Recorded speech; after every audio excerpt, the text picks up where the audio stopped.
Zavolali ma do Asusu, aby som s nimi išiel natočiť video pozvánku na takú konferenciu TechFest. No a majú tam predstavovať nejaký nový, megatenký notebook, takže som zvedavý, čo to bude zač.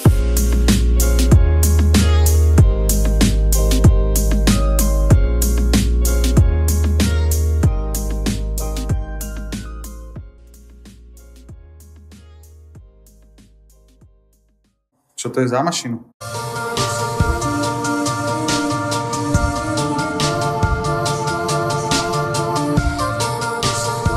Je 490, ktorú predstavíme v TechFeste.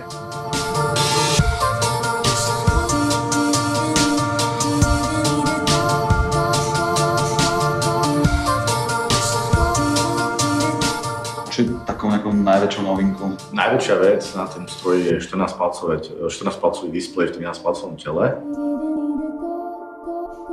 Tam budeš mať aj nejakú prednášku, alebo?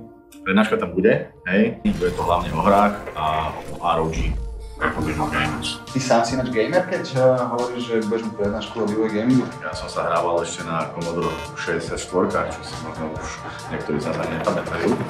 O tých hrách niečo viem, si myslím. A veľmi rád to, ten môj dojem z toho vývoja tých hier porozprávam. A jak sa vyvíjal gaming? Uvidíš, keď prídeš. Toto sú tie hlavné veci. Okrem toho, tam budete mať aj nejaký stánok, áno? Určite, treba tam prísť a zahrať si tie najnovšie hry na tých najlepších strojoch.